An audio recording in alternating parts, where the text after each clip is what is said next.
Former Australian Prime Minister Tony Abbott had his phone number and passport details obtained by a hacker after posting a picture of his boarding pass on Instagram. Mr. Tony Abbott, who was Prime Minister from 2013 to 2015, has recently been appointed an unpaid trade advisor to the UK government.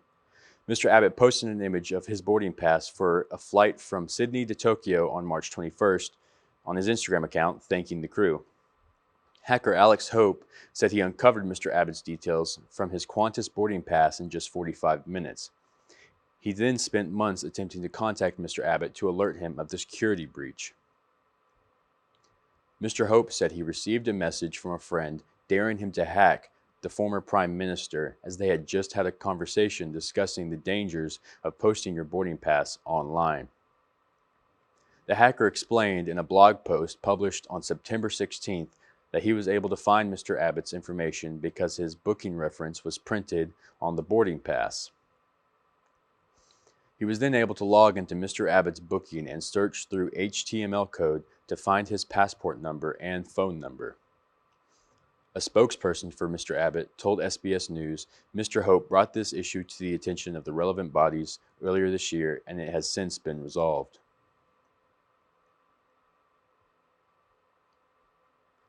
How has UNA's housing department been faring in this pandemic?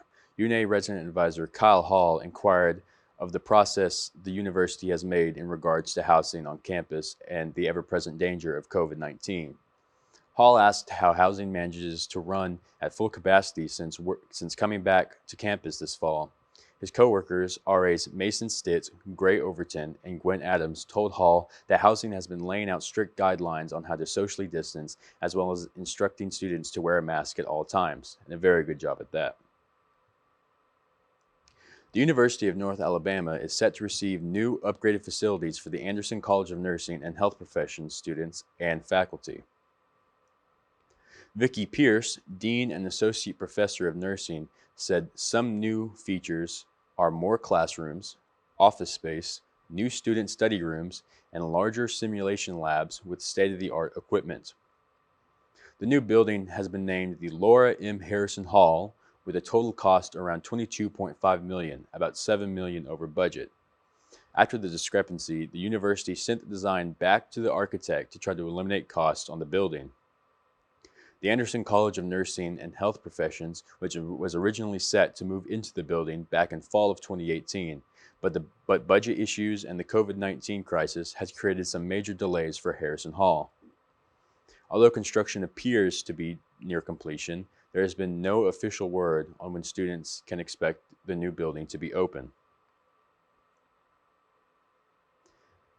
The University of North Alabama has taken necessary precautions in the consideration and execution of bringing students back to campus. They have taken it upon themselves to create a COVID guidance plan made available in June 2020, after first making the COVID-19 Recovery Task Force, the CTRF, in April of 2020. Some highlights are as follows. In-person classroom capacity is either limited, socially distanced, or both. In-person instruction is also ending Tuesday, November 24th, the day before Thanksgiving break. Physical distancing and health checks are mandatory, face coverings needed at all times as well, except when eating or drinking in one's room or apartment, or performing physical exertion such as manual labor, running, and athletic training. Capacity has also been limited for all university properties. Doors that are side by side have been marked as either an entrance or an exit, and hallways are to be treated the same, one side coming and the other going. Student seats are expected to be wiped down with the provided disinfectant wipes after use. You can reference the COVID-19 Recovery Guidelines Plan for links to the CDC's guidelines for cleaning and disinfecting one's room.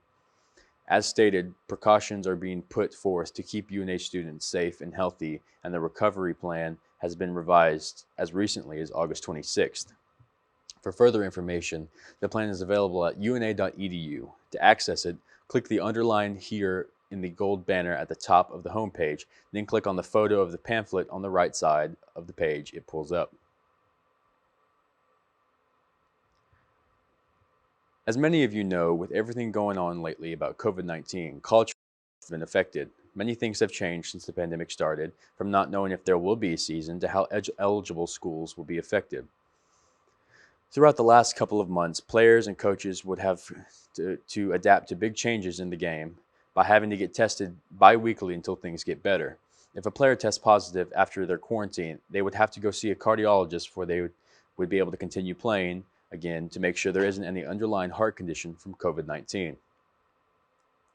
Things are new and things are always changing, so everyone has to adapt to these new changes.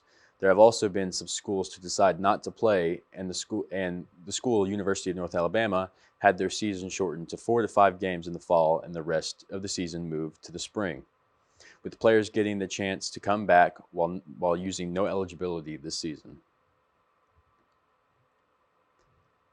Alabama's statewide mask mandate is set to expire on October 2nd. Health experts are saying that it is working to slow the spread of the virus, and Governor Kay Ivey should extend it.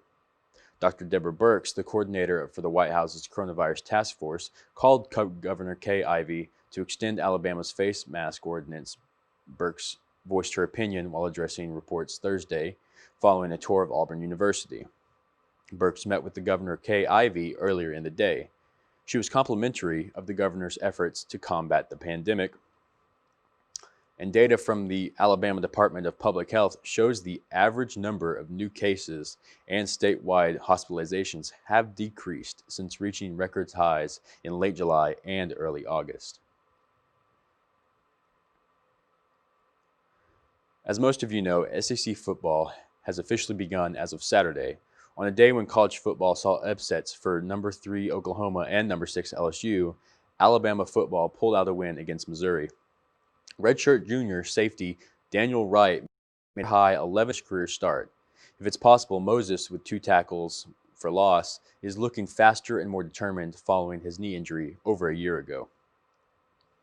Fellow linebacker Christian Harris, who had to step up as a freshman when Moses was injured last season, had a sack of 6 tackles, 2 for loss. If there was a symbol for where the 2020 Tide is headed, Saturday night might have been it. This being the first 10-game SEC season, we'll know quickly if Alabama, its defense, and all those new players truly have made a difference. Alabama will be traveling to Tennessee and LSU in the next 2 weekends.